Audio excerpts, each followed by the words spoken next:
Sometimes I wonder, how often can we admit when we've quit to see the lid that ceases lift within our lives? Within our lives that we believe, it seems to be that we can see a better way. As soon as we wipe the regret away, release your pain with forgiveness. It's just a decision. No need for a wish list.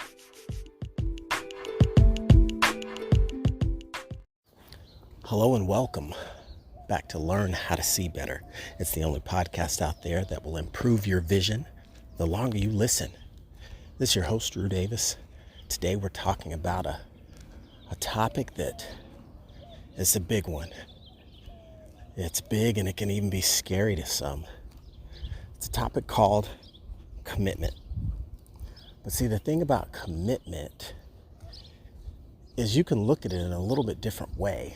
And that's what I am going to do here today, is look at commitment in a little bit different way, because I think it would be good to take a stab at this topic in a way that allows you to take the pressure off and realize that it doesn't have to be so intimidating, that it doesn't have to be something that you want to be positive but turns into a negative. And to go a little deeper into that, I'd like to explain. So it's a beautiful morning here in Phoenix, Arizona. I'm on a walk. I'm outside. I'm getting fresh air. Taking a moment to gather thoughts. And the important thing I realize about something as simple as a walk around the block, basic physical activity, is that it's very easy to do, but it's also very easy not to do. And so just as easily as we can make the point that we want to walk, that we want to make and take simple actions every day to improve our health, as an example, we can find that some days it rains, some days it's hot, some days it's cold.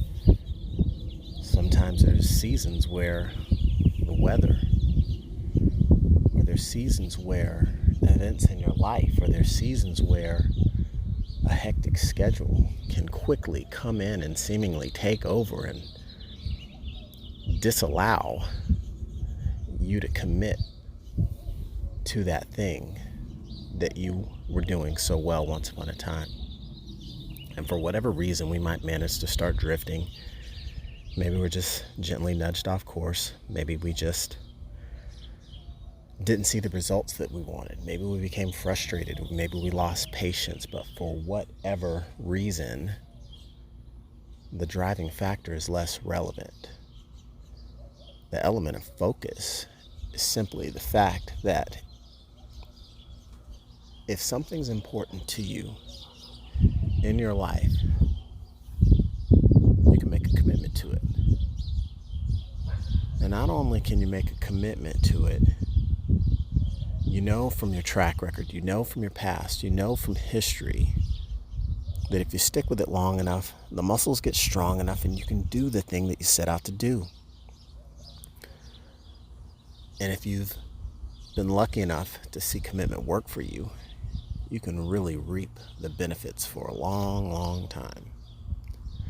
But what about those areas where our commitment maybe seems to waver, or we get started but we fall off?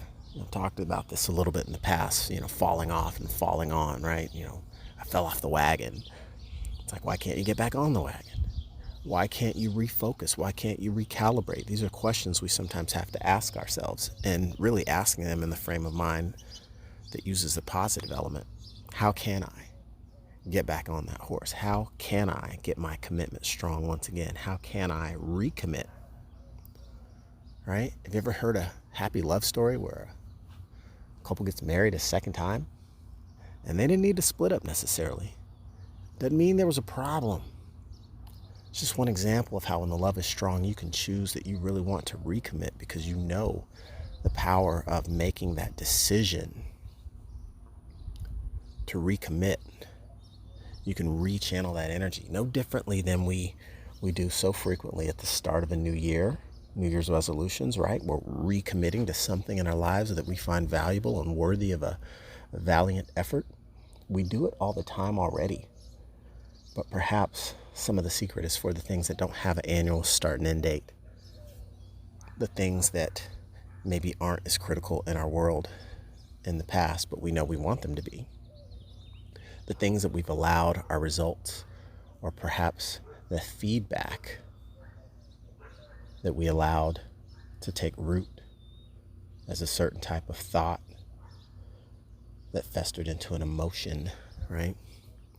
That discouraged the appropriate action that led you away from the result you wanted. And so that's where the idea of recommitting can come into play. And reminding yourself, if we've done it with a health plan, a food plan, maybe a relationship plan to keep in touch with an old friend. Once upon a time, there's this idea, this concept called a pen pal, right? Where you actually wrote a letter on a pen and paper and mailed it to a friend to keep in touch over the months and to help traverse the distance. That was many moons ago. In this day and age of electronic communication, the idea is almost unheard of. But it doesn't change the idea that we can recommit to keeping in touch. We can recommit to reading the books and improving ourselves and changing the inputs and lifting the lid that has sometimes played a role in us not achieving our greatness and living life to the fullest. So this is simply one of those mid-year checkpoints. It's practically June. It's here. We're mid-year. Without the fear of looking at the 1st of June, we can look at it like the 1st of January and recommit to some of the things that are important to us. It's not cold outside anymore. You hear the birds chirping in the background. That's not the soundtrack. That's Mother Nature on this early morning. And so I'm recommitting to some of the things that are important to me. What about you? It's going to be a great opportunity to see yourself through kind eyes and recognize that forgiveness is no more than a decision. We make up our mind that we will no longer hold on to the anger associated with the hurt from the person that did us wrong some sort of way in the past. You're only hurting yourself to hold on to that. The person that hurt you has moved on. They're not even thinking about it. So there's only one person suffering, right? Make the decision to no longer penalize yourself for past failures, past attempts to reach a goal that did not turn out the way that you expected. That forgiveness is a key to resolving so much internal pain that plagues a lot of people today. And once I was able to learn the power of that decision, you don't need to ask anyone's permission to forgive someone else. You just need to make the decision in your mind. And right then, the pain will begin to subside. And that includes forgiving yourself. Most importantly, forgiving yourself, because that allows you to just have that release from the acceptance of the past is what the past. And it won't last forever, but with a new outlook, a new beginning, a new commitment, we can make great changes in the path ahead based on a renewed outlook. Positive outlook, positive outcome. So the idea here is there are times in our life where we will have commitments that seem to waver. Maybe you were gently nudged off course and you find yourself drifting and you're no longer committed. It's a great opportunity to take that step back and say, hey, what do I need to do here? I may need to decommit from this formally and no longer tie yourselves to the chains of expectation that you're going to do something that you said you were. If you know it's not happening, be willing to accept that it might not have been the right time or it might not have been the right circumstances to make that commitment for whatever reason. If you recognize that you've fallen off or that thing is no longer as critically important, be willing to make that decision and say, I formally decommit from this path, from this activity. And I can give myself some freedom by letting go of that, knowing that this doesn't inherently make me a quitter.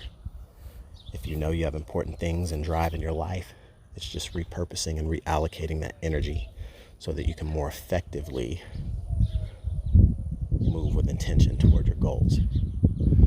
So these are some simple thoughts that can help you as you look into the mid-year and look to get your summer started. Get your summer started in a way that will be relieving. Get your summer started in a way that will be recharging for you, rejuvenating for you. Recommit to the things that are important. Decommit from the errors and judgment to tasks and things that will hold you down and back due to the extended punishment of self over things that are no longer critical. So with that, I'll conclude this episode wishing you well as you venture into the second half of the year. It's the second half. Make the best of it. To all of you, have a great rest of your day and the great second half of the year. We'll be talking to you soon. Continue to live with definiteness. This is your host, Drew Davis. Catch you on the next episode. Thanks.